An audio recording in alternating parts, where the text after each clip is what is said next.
Parrot TV, the voice for humanity.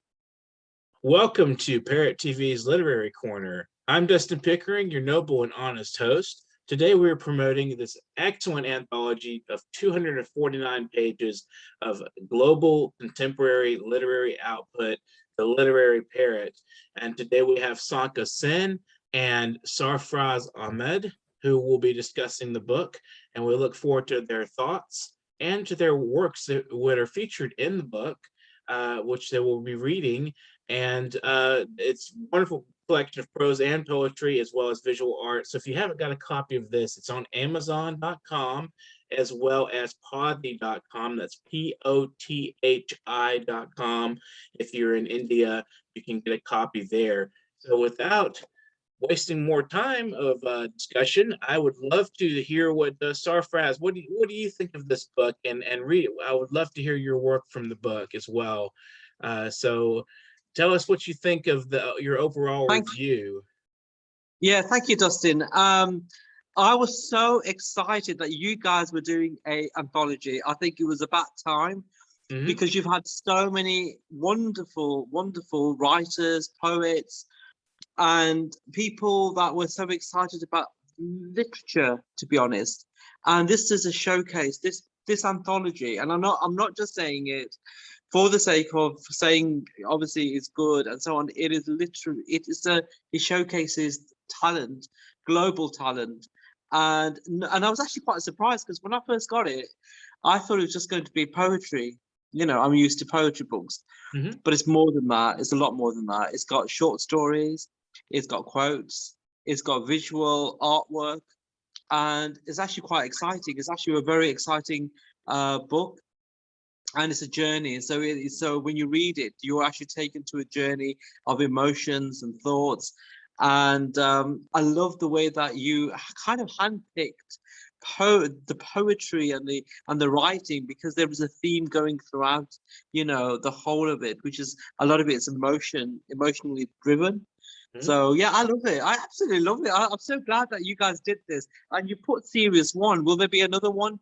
Yes, in December we're gonna do it with the guests that are featured between the months of July until December. So it will be our second quarter of the show. We're gonna do one. December 1st is gonna be our deadline for that one. Yeah, it'll be very much the same. Yeah, I love the poetry. I love the fact that you've chosen the kind of selected works in there, the short stories, and also the artwork actually together make a fantastic book. And it's not a small book. It's actually quite a significant book that actually showcases a lot of modern day poets, writers, and you captured a moment in history, I think, where we've got a lot of good writers at the moment, and they're all in there. So, you know, well done, kudos to you. I think it's fantastic. I'm loving it. I read a couple of pages every night. So excellent. So why don't you read your piece from the book, and show us this beautiful book. I mean, let us look at it, and let's get a good look at it. So that's the cover. Everyone knows the cover. But yeah, as I kind of flick through it, let me get some artwork. So you can see some artwork there. Right. I mean, how beautiful is that? I mean, that is so fantastic that you have got art of various forms in there, and also photography as well. There's a lot of photography, stories. I mean, this is such an amazing book, because I mean, you know, obviously we're writers. I mean, I write books, but we don't write like this, where you've got lots of different kind of creative featured poets and writers in there. So I think you've done really well. I'm actually really it's a treasure trove, basically. So yes, I'm going to read I would hope so. Yeah, so I'm going to read my poem, which is actually, because my book came out Start the Pomegranate. So my own book came out about 2 weeks ago, so it's really fresh. Excellent. Congratulations. Thank you so much. And I've got some great feedback, and it's doing really, really well. And I think a lot of people are enjoying the poetry and the writing in there. But I'm going to talk about And Then They Danced, which is the poem that I contributed to the anthology. And Then They Danced is actually a brand new poem. It's literally, I'm going to say, about 3-4 weeks old. It's actually when I was asked for the poem, I'd literally just written it, I think. So I'm really pleased that it's actually a brand new you, fresh, hot off the press, and it is beautiful. So I'm going to let you make your own mind up about that. So this is from page 19 of the amazing anthology, The Literary Parrot. So it's called And Then They Danced. Like silhouettes flickering through the trees, like the early morning breeze, like waves crashing on the shore, like a crowd wanting more, like a field of tulips in spring. They danced, gave it everything, crucifying and dying with every limb intact. They danced like acrobats in mid-flow, like eagles flying with nowhere to go. They held on for dear life as limbs began to contract and subcontract, elasticated every movement, clenched their muscles in release, danced for freedom, danced for love, danced for beauty. In a world that longed for more, they wrapped their wings around each other, and in the heavens they began to soar. Excellent. That's a very emotive piece, and it's Yeah, very descriptive. And it captures a moment of silhouettes in the branches and all of this going on in one piece, and it's just wonderful, and you can feel it. There's like a peaceful, almost a peaceful, but motion. You get the motion as well, and there's so much to it, to the stretching of the muscles and the it's not just like describing the shadows. It's describing the actual contractions of the body. And it's the and I think this is probably the only poem that I started with and then they danced, because I think it's actually it's actually two people who spent maybe a while trying to get to know each other, trying to find each other, and then finally they danced, they got together, they danced, they found each other, and so I really enjoyed writing it. I loved putting it together. It's kind of my style. So my style, which people tell me now, so I've kind of known my style, so which is rhyme and freestyle. So I rhyme, and then the last verse went kind of freestyle, and then I went back into rhyme again. But I just loved it. I wanted to convey romance, passion, yearning, two people that found each other, and then they danced, which is the most beautiful things. And I'm glad that I think I gave you one or two, Dustin, and I'm glad you picked this one, because it's one of my favorites. It's one of my brand new ones, unpublished until now, and I think I'm happy that it's there and it's beautiful. Thank you so much. You're very welcome. So, Sankha, what are your impressions of the anthology as we have it so far? But if obviously it's a very large anthology, so it'd be hard to read it in such a short time. But what you've read so far and looked at, what are your impressions? Yeah, first of all, I would like to thank Sarfraz Ahmed for a beautiful poem recitation. It's nice to meet thank you too. And thank you, Sankha. Thank you. And then Dustin and Mutiu as well. Thanks a lot for this brilliant piece of work, and the way it is really going up in this Amazon list. I feel it's really a great work of art. And principally speaking, that I am into various sectors of art and literature. I, being a musician as well, I have a couple of people who are also music lovers, and I kind of handed over this book, or rather I shared the news with them, and they're also very excited because as Mr.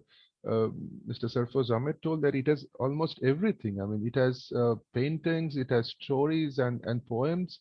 So this is kind of you can see the layer of the book. I mean, it is so professionally done, I believe, and I mean, I am from Germany, so I feel that if we kind of really get this book to the shops of Europe, it would really do really good, I believe. I mean, because it has really quality all across the globe, and the diversity is what really makes a difference in this book. Because normally you get a book where only one writer is writing, maybe a novel or whatever, but it has kind of a collection of talents from different parts of the globe, and they get a platform here. And if you kind of Google one poet's writing or his work or his maybe poems, then he kind of get to know, okay, this is also a brilliant writer. I mean, so this gives an kind of it's a door opener for many people, I believe, and you guys are really doing a great bringing the whole world together on this literary platform, maybe from Europe or US or Asia, wherever they are. Everywhere it unites into this kind of culmination of thoughts, which comes up into a tiny brain sitting in different parts of the globe. I've even talked with my Japanese friends sitting in Tokyo. They're also very interested and excited. Maybe they have also ordered few copies. So you can see the range of this thing. I mean, thoughts really, it really tickles the mind of different people sitting across the globe. And I feel um, one question I really have, is this the first venture which you took, or was it like a publication before this as well? Well, the literary period, this is the first series. This is series one of the first book for this particular project. I've been in publishing since 2010 with Harbinger Asylum, Transcendent Zero Press. We started publishing books in 2013. And as far as I know, the New York Parrot, this is the first publishing venture, a literary publishing venture for the New York Parrot. They obviously have the site newyorkparrot.com, which is a news media site, as well as the Literary Corner, or Literacy Corner as it's called on the website, on there as well.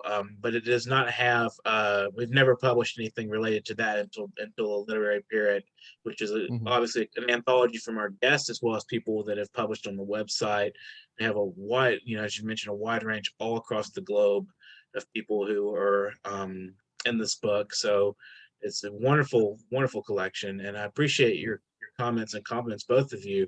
And Sankha, would you like to read? Maybe it's very long. I think your piece was like 11 pages of the book, but if you want to read story, isn't it? a little bit, short story. I wrote a story here, but I would like to read my the poetry from the last part of the story, which kind of summarizes the idea of this romantic story. Sounds great. I'd love to hear it. So the poem goes like this, where the person who is really speaking this story, he kind of reaches this lake, which is a beautiful lake bordering Switzerland and Germany. It's called Lake Constance, and he, with his girlfriend, really remembers this, the hero and heroine of the story, who are no more there, Paul and Paula. But their everlasting romance is something which really remains there in everybody's mind. So the poem goes like this. Departed are the notes, not the minds, for whom the music is just a melody. It's a longing which matters for those who craves for the harmony. The smell over the lake, the blue of the depth. The mountains of hearts echoes in the harmony of love. Paul and Paula are not just two names who signed off their hope to smile a tender breath. Somewhere deep in their lives burned a pain of despair, not knowing about the union in their lives. Confident mind left a token of hope, fulfilling their desire, bestowing in the eternity. They came and they went, left a touch of noteless romance. The notes of the last harmony let vibrate with nature's resonance. Thank you. Wonderful. That is beautiful. And I think what's interesting is both of you've written, the poems are romantic in nature. And obviously not everything in the book is related to love or the spirit of love. But that's a very important topic to have a literary conversation about right now, when we're so divided in soul and in body through the period we're going through, as well as having poems that are about, we have poems about friendship and just all kinds of human relationships that we need to maintain the spirit of these things as we go through these various crises across the world. And there's a wide range of subject matter that are pulled through. So how do you guys feel about how this book can relate to the times we're living in? I guess we can start with Sarfraz if you want to give us an idea of what you think, how this relates to the current Thank you. crisis. So I mean, I think that's a real fair point, because sometimes when I read poetry, especially when I do open mic or anything like that, and sometimes if I read two poems that are romantic, people kind of then think, oh God, he just writes romantic poetry, and that's not true, because that's just, like you said, just a small part of the book, and to be honest, a lot of the book is capturing the times that we are living in. It talks about war, it talks about violence. There's so much happening in the world today, and it is captured in this book, because I feel when someone does an anthology, it captures the times that we're living in. Because poets and writers, we're like sponges. We kind of, we absorb what is going on in the world around them, and also what's going on in our own personal lives as well. I mean, I've got some great poetry. I mean, I think the last poems are quite brilliant. I love your artwork, by the way. Oh, thank you. Yeah, I mean, look. That's the poet transfigured. It's a gel pen and colored pencils. But I love that kind of, you can go from the very formal to the very informal. There's some cartoons as well in there. You kind of mixed it all up, and it's it's quite exciting. I mean, there's a poem here that I'd like to read if I can. Sure, go ahead. From Wanzu Kim, and it's towards the end, to page 225. Let's go to drive out the rotten river water. Very different. Yes. Those who look at the river, folding their hands behind their back, even if they hurl abuses, spit, and turn their back, the rotten river won't disappear by itself.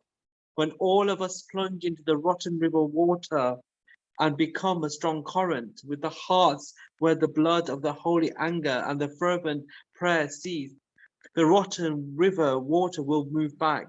Let's go unfolding our hands behind our back and plunge into the river. If you and I don't do so, the rotten water won't disappear by itself. Wow. Yes, absolutely. And he's in South Korea, and that's a very politically motivated poem, and it's fantastic. And his books are, he writes a lot of Christian inspirational work, and he just released Fruits of the Mission, I believe it's called, which is a memoir of his experience as becoming a Christian, and what how he sort of evolved as a Christian. It's an excellent book, and I had the opportunity to help edit that. I think the point that you were making about the kind of different types of work that is in this book kind of is demonstrated by, obviously, some of the romantic and love, but then also you've got very strong, politically driven, and also emotionally charged. I mean, this could be going on with the Afghanistan people at the moment, with what's going on there. It could be going with other parts of the world. It could go back in history with people's experiences. I absolutely love it. I love it to bits, because if we are writers and if we are poets, then we have a duty, I feel, to kind of be a voice for people. And I think your book, this anthology, allows you to do that. It does it in different ways, in the artwork, sometimes in the cartoons, but in the short stories and the poetry. And the poetry is of a high standard. I mean, I'm not just saying that because obviously I've got one poem in there, but I don't know about you, Dustin, but because I read a lot of poetry and I write a lot, and I'm editing a huge amount at the moment. So I'm an editor at the moment. So I see a lot of poetry, and sometimes your eyes get glazed over a little bit, because you're reading so much. This book doesn't do that. It actually opens your eyes quite a lot, and I'm discovering new styles and new poets and artists, and you do that. So if anyone, if there's only one book that you buy this year of poetry, then I think this one's a good one, because it captures the mood and the lifestyle that we're living in. So fantastic. Excellent. Thank you for your thoughts on that. Sankha, what are your thoughts on how this book, The Literary Parrot, relates to the contemporary world as an anthology, as a very descriptive as it is very much so many different forms of art in this thing. And it's a wonderful, captivating piece of 249 pages of a book. What are your thoughts on how it relates as a voice of history of the contemporary world that we're experiencing? See, I actually would like to add to that, like the headmistress of my school. I think she's now in Australia, and normally she doesn't comment on anything on Facebook, anything. But after this release of this book, she commented from Australia saying that, "Oh, we are proud of you," and Wonderful. that really made my day, because getting a comment from your headmistress, Mm-hmm. she's actually I think an American, or I don't know really from where she is, but she's now settled in Australia. And from there, one thought really came up to my mind, that why don't we really bring this book to schools, Yeah. maybe on the regular curriculum for English literature, maybe. Uh-huh. And um, I think it has the perfect combination of everything. I mean, as Mr. Sarfraz Ahmed also read one poem, I would like to read one poem also here, Okay. Disappear Corona, which is Yes. actually a problem now, by Mm-hmm. Lujubika Katik. I think that I pronounced her name correctly. So it goes like this: desolate cities looking like ghosts.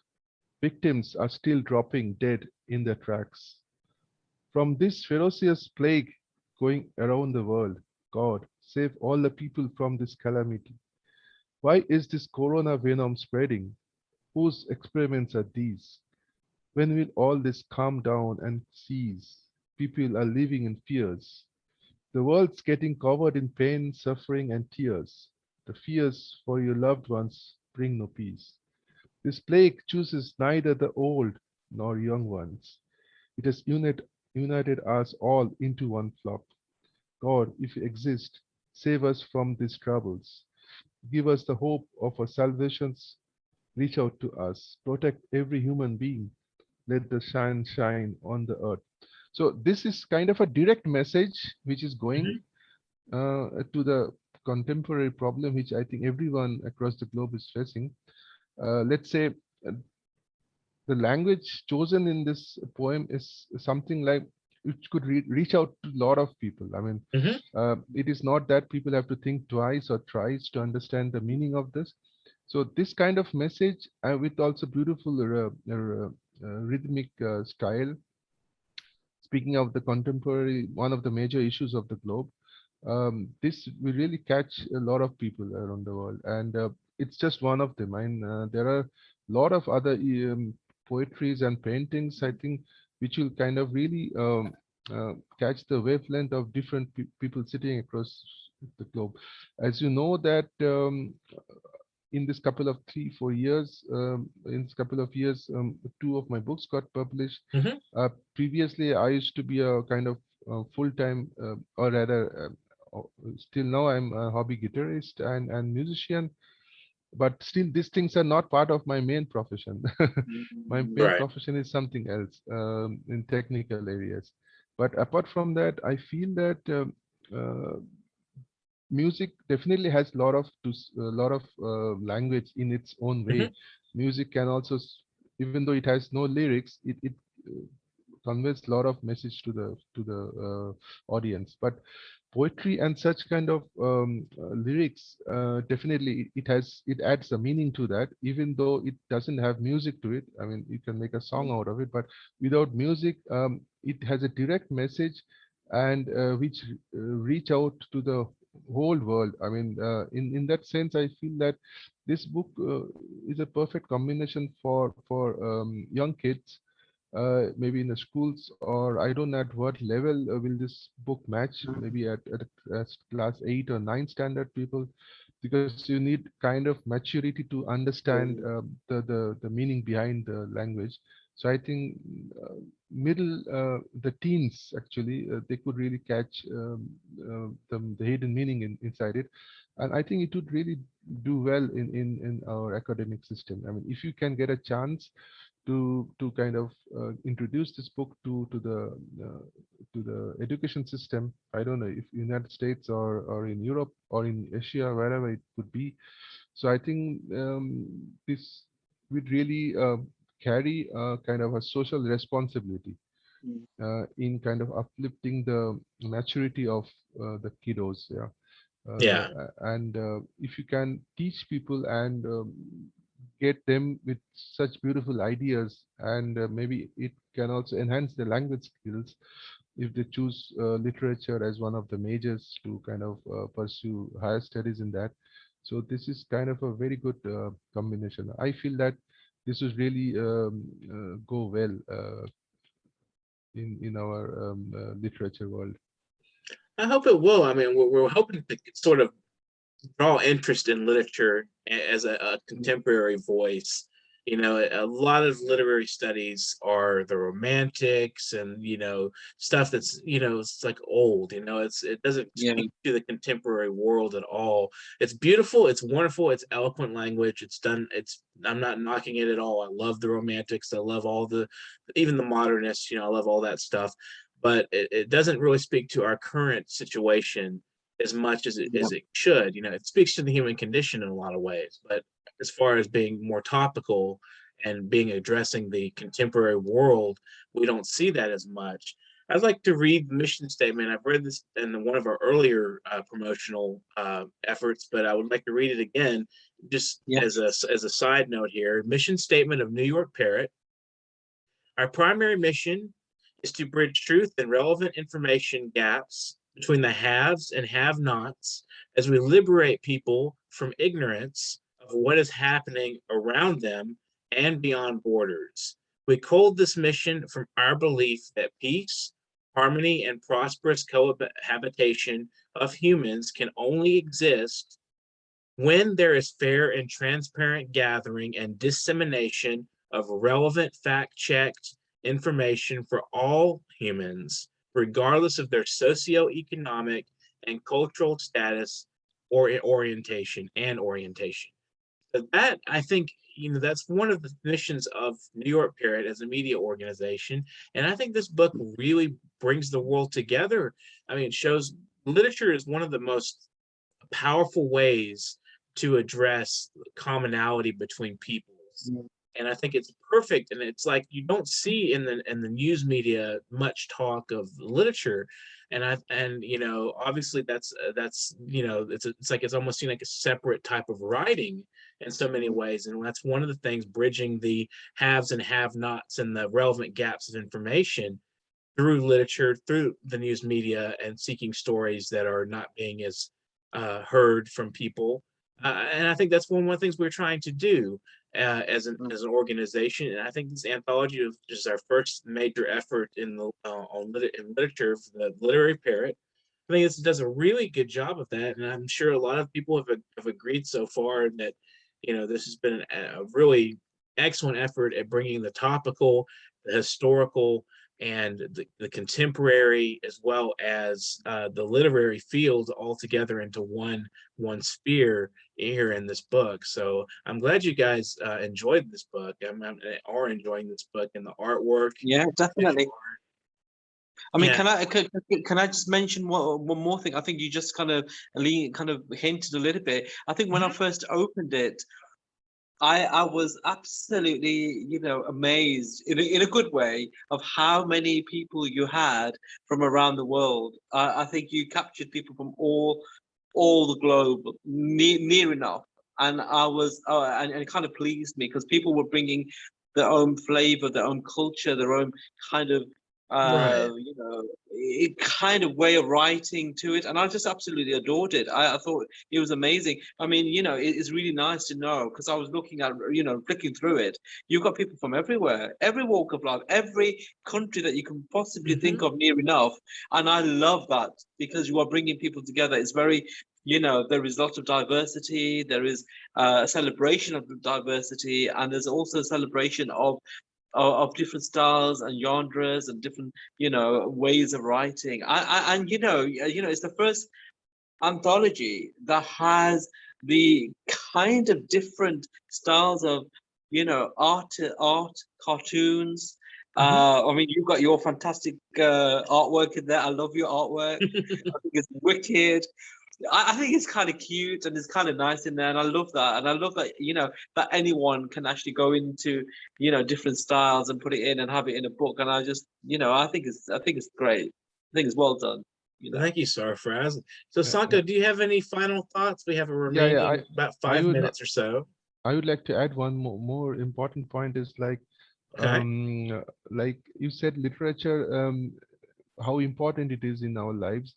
I know that science and technology is kind of driving our next generations and all, but you know that at the beginning of any discoveries or any eventualities which will come after the discoveries, there has to be some kind of creativity there. So you need to really, because there is no limit to the creativity. Experiments can fail, it can pass or whatever, but creativity has no boundaries. And may it be in music industry where the songs are actually a mix of literature and music. So literature is everywhere in every aspect of our lives. So wherever we are creative, we kind of imagine, and there's no boundary to imaginations, because our brain is such a gift of God that we can imagine anything. I mean, think about Einstein, how he really imagined this formula, and now at this time, people are proving his imagination. So, literature is kind of a start to the human evolution, wherein people can really think about what can be there, because our brain really has this ability to go to any limits of thoughts. So that is exactly the point where literature starts. So I would say that to the next generation who would really read this book, that enjoy the start of thoughts, because this kind of such brilliant books is a source of thoughts. And who knows, from these thoughts, someday some reality will really pop up, and that would really amaze the next generations, wherein you really haven't imagined that, okay, this thought was there 100 years before in this book. And so I'd say that literature is unique in all ways, and in whatever profession you are, there are always some part of the day where you really want to think for yourself. And there really this spirituality, this philosophy really starts in whatever way, and this creativity really starts. And this book is kind of a brilliant assimilation of such kind of creativities. I would congratulate you guys to keep on doing such brilliant work and bring the whole world together on this in this platform of creativity. And I think the whole society will be really obliged to you guys, whatever you're providing them. And this is a great job done. And I see a huge amount of success staying in front of you. And much success to this book and whatever new ventures you guys are taking. And thanks also, Sarfraz, Ahmed, for joining this talk. It was really it's a pleasure. It's a pleasure. Lovely meeting you as well. Yeah. And Dustin as well, and Mutiu, keep on this brilliant work. We really speak about you a lot in our German culture here, and it is really well accepted. I would really like to promote this book also into Germany, in different bookstalls, and see, because German people are also very keen in literature and arts. They call culture as Kultur. This is how they pronounce. Right. And culture is a big part in Europe and in Germany. So it has very, very positive feedback, I mean, from all sides. Excellent. Well, thank you both for joining us today. We had Sankha Sen, Sarfraz Ahmed. Definitely love this book, and this is the Literary Parrot we're here promoting. So if you haven't got a copy yet, it's on a bestseller list right now on Amazon. It's new release and poetry anthologies. And it's not just poetry, it's short stories, artwork, visual art, photographs, a lot of prose work selections from people's novels. a lot of stuff. So just be free and to go on Amazon, take a look and see what what's in there. I think they have a sample, have fairly good, nice sample of work that you can look at. And if you're interested in being on this program, Literary Corner at NewYorkParrot.com is where you can reach me, Dustin Pickering, and I'm your noble and honest host. And I will be in response to you as soon as I can. I'll respond within a couple of days, I'm sure. And you can get in touch with me on Facebook with any questions, and you can friend me there, as well as you can donate. Anybody out there wants to donate to this project, paypal.me/nyparrot. And that link will be on this YouTube. And we're looking for 1 million subscribers. We want to build a giant world audience, a huge network of creative minds of all kinds to subscribe to our channel. We're gonna get to that number. I promise you that. We're gonna keep hitting this thing until we get there. So thank you both for joining us today, and thanks to our viewers. Keep promoting this work. Keep promoting the Literary Parrot. And again, if you haven't bought a copy, it's $18 on Amazon. Much cheaper on Poddy.com as a glossy cover. If you want to save a little money there, if you're in India, it's a lot easier to get it there. So please do buy it and take a look and spread it around. Get it into our schools. If you want it in the schools or in the libraries, you can get a copy there and be in touch with us, and we'll see if we can make you an offer to get copies. Thank you very much for joining us today. This has been the Literary Parrot, the New York Parrot Literary Corner. Thanks a lot. Thank you.